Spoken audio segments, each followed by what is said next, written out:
Other than Prince Andrew, is the grooming scandal. As we've been hearing this morning, the government's grooming gang inquiry is facing tremendous disruption after more survivors, possibly 4 of them now, certainly 3, have walked out on the panel saying that basically they don't want to take part in what they think is a cover-up. Well, it's left many survivors feeling that they've been failed all over again, including Jade, who was abused by hundreds of men from the age of 14 and is still fighting to overturn a grooming conviction she received when she reported the years of abuse to the police.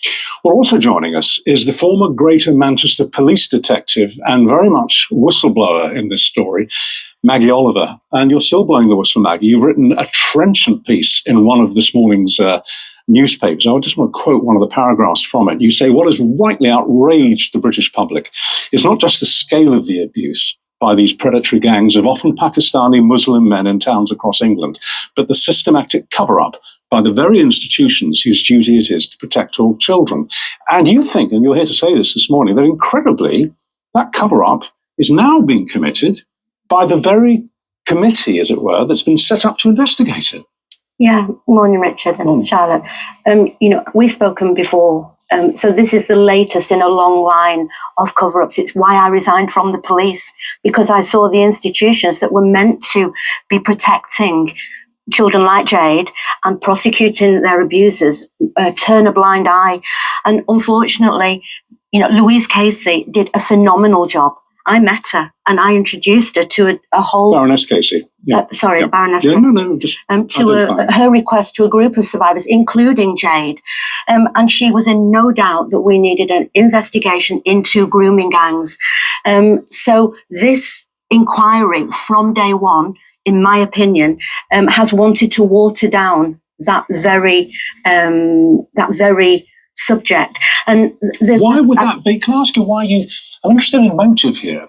Why would an inquiry that's set up to investigate what she found as a matter of fact, that these grooming gangs in certain parts of northern England were basically interpreted by race and by religion, why would they want to obscure that? I mean, Richard, this has been 20 years of my life, and I've asked that question many times. I think there are 3 reasons. I do think that the ethnicity of the abusers, being predominantly Pakistani Muslim men, is a key reason why they have consistently tried to cover it up. I think judgment of children like Jade, like Fiona, like Eliane, like Elizabeth, who have now resigned from the panel, has been another factor, that nobody was fighting their corners. So the authorities thought, let's turn a blind eye, let's look away. Sorry to interrupt you, but why would they want to cover up the ethnicity angle, given that it's a fact that's been established by Dame Baroness Casey? It's a fact. Is it because, as she found in her report, like the police, they're uncomfortable with the idea of maybe they'll be accused of being racist? Yeah, that is the truth. That is the truth, Richard. But you're saying it is a fact. And yet to this day, none of the inquiries, ICSA, the National Abuse Inquiry that took 7 years, £200 million, 9 days on a grooming gang inquiry, didn't look at any of the towns and cities where this happened. There is no facts to prove that, because they don't record ethnicity. They don't drill down on the reasons and why these men... No, what I meant was Baroness Casey stated it as a fact. Absolutely. Yeah. But this inquiry is meant to uncover the detail of that and give survivors like Jade, like the other girls who have resigned, an opportunity to share that voice. And they are being silenced. I've seen those messages that Fiona spoke about yesterday. They're trying to water down this inquiry. Whatever Jess Phillips says, I know that is what is happening. They've talked about expanding it into CSA, which is different kind of abuse, talking about including any kind of group abuse. Well, it seemed a question was asked, wasn't it? Should this be a grooming gang inquiry or a group-based CSE, or should this take a broader approach? But they have said that it isn't going to be watered down, that they will focus on the grooming gang. They have said that, but Fiona has proved that, and I've had messages from other people on the survivor panel, even the selection of the survivors on that panel is questionable, because it's all being done. Well, neither of you were asked, were you? They wouldn't want me anywhere near it. I was never approached. No, and Jade, how are you feeling at all of this? Because, you were quite clearly failed before, weren't you? And a number of times, and I'm sorry for everything that happened to you and the fact that, you weren't protected and you weren't listened to. How do you feel now about what's happening with this inquiry? it's making me angry. It's just, why is it taking you so long to want to do anything? Why are you not doing anything? We've been to the House of Lords. I sat in front of Jess Phillips and blurted out all of our emotions. Our emotions got the better of us. We got a little bit angry with her. And all she wanted to do was walk away from the situation instead of facing it. It's like, we're not ever going to get anywhere with this. And we now are never going to have any hope, because all we ever do is hold on to hope and get let down again and again. What do you want to see happen now? I want the law to be changed. I want these grooming gangs all of them to be sent to jail. High Wycombe happened to me, and they're not sorting out the grooming gangs, but they're wanting to open children homes. Why?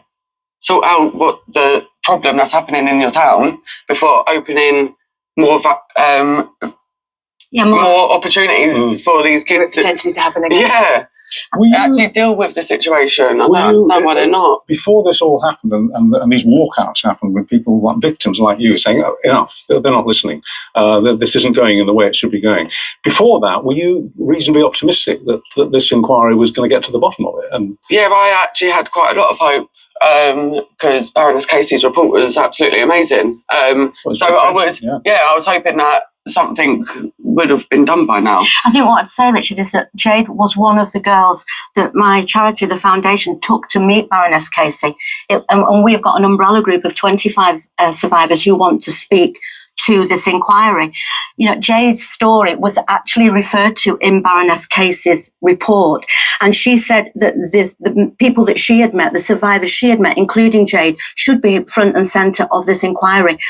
Jade's never been approached. I took her and a few other survivors to meet Jess Phillips in the House of Lords in, was it July? Yeah. And, you know, there's been no recontact since then. It's very much been going on behind closed doors.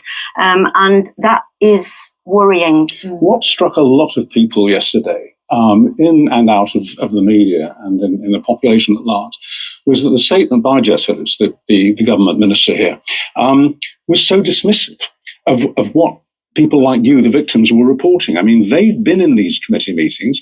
They say they've been gaslit. They say they've been basically almost suffocated, not allowed to say what they think. Yeah. So they've walked out. And she says that what they're saying is false. It's not false. I mean, you've got to listen to what victims say, especially when they're speaking from immediate contemporary experience. And they've not made that decision lightly. You know, no, they want to. They want to be part of this, but as does Jade, as do many others that we're supporting in the foundation. Sorry, Jade. Go on. I was going to say, when you've got someone like Jess Phillips that just smirks in your face the whole time and actually don't do what you've asked of her, like, there's no point. There's no point with, sorry, I don't know. We have approached Jess Phillips for a comment, and we haven't had a direct one. And she did say, didn't she, yesterday, that allegations of intentional delay, lack of interest or widening of the inquiry scope and dilution are false. I mean, Maggie, let's come to you on what needs to happen now to save this, because obviously this inquiry is crucially important, isn't it? What needs to happen now? Yeah, I mean, I'm not surprised at what's going on, because, you know, Keir Starmer in January was saying people like Jade and me were far-right extremists.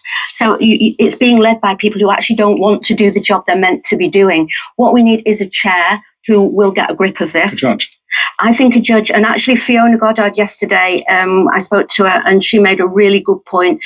She thinks it should be somebody who is not from the UK, who is not tarnished and already being controlled by a system that doesn't really want to uncover the truth. That is a really good idea. And we need transparency. We need communication about terms of reference. It's all being done behind closed doors. That is not what this should be. What struck me yesterday, listening to that, I mean, we interviewed one of the survivors, Ellie, yesterday, was it was almost like somebody going to their doctor and saying, I'm in great pain and I feel awful. And the doctor saying, no, you don't. That's dead right. Like that. Eliane is fantastic. You know, she is really finding a voice, and she's one of our group as well. How worried are you then, Jade, that, you know, if this isn't sorted out, if this isn't looked into properly, that there'll be other girls like you potentially up and down the country? There is 100% still other girls now, and it's going to be going on for years until they do something. It's forever going to be going on. It's been going on for years, and it's going to carry on going on for years. The Daily Telegraph, that broke the story yesterday, they said that in their view, the whole thing should be scrubbed And we should start again with a completely different setup, as you say, led by a judge. Do you think that's really the way to go? Yeah, I think that the trust in this process is broken beyond repair. Yeah. And my personal belief is that they're not fit to take it forward, because they've betrayed the trust of those who were hoping this finally was a good opportunity, the only opportunity to put it right. You have no faith in it anymore. No. You did. You were optimistic. You thought this was going to be it. As a survivor, you've always got to hold on to some sort of hope. What hope can you hold on to when you're forever getting let down? Really. All right. Thank you both very much indeed for coming in. We'll be putting your points to the government minister when we speak to them shortly. Just to say, Downing Street denies the grooming gangs inquiry is in crisis. They say the important thing from our point of view is to set up this inquiry, to set it up in the right way. The terms of the inquiry will be established when we've appointed a chair, and that process is ongoing. Home Office spokesperson said in order to meaningfully consult with victims and survivors about the terms of reference, we have to ask them questions and listen to their responses. And that is not, they say, expanding the scope of the inquiry. They say it's to ensure that their voices shape it.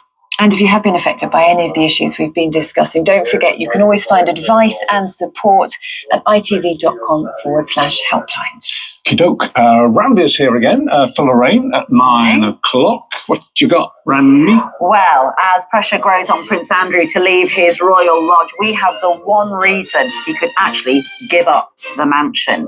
Also, The Wanted's Nathan Sykes is here, revealing how his recent autism diagnosis has transformed his life and left speechless by The Rock. I'll be joined by this year's Pride of Britain Child of Courage winner, 12-year-old Luke Mortimer. All that and more at 9. Oh, look forward to that. It was such a special moment, wasn't it? Thanks very much, Ramveer. Now, still to come this morning, water companies who commit environmental offences could face quicker penalties of up to £500,000. It's under changes being considered by the government. But do those plans go far enough? Will it stop those sewage spills? We'll be asking the Environment Secretary next. Also asking about the grooming scandal and about Prince Andrew. First, it's competition time. It's our one-week-only competition where you could win £100,000. Andy's live in Ireland again. Gorgeous island. Hello. Tell us more. What's Andy? Oh, good morning, good morning. As you can see, yeah, it really is gorgeous island. I have to say, it's been a sensational couple of days here. What you're looking at there is Trim Castle, built in 1174.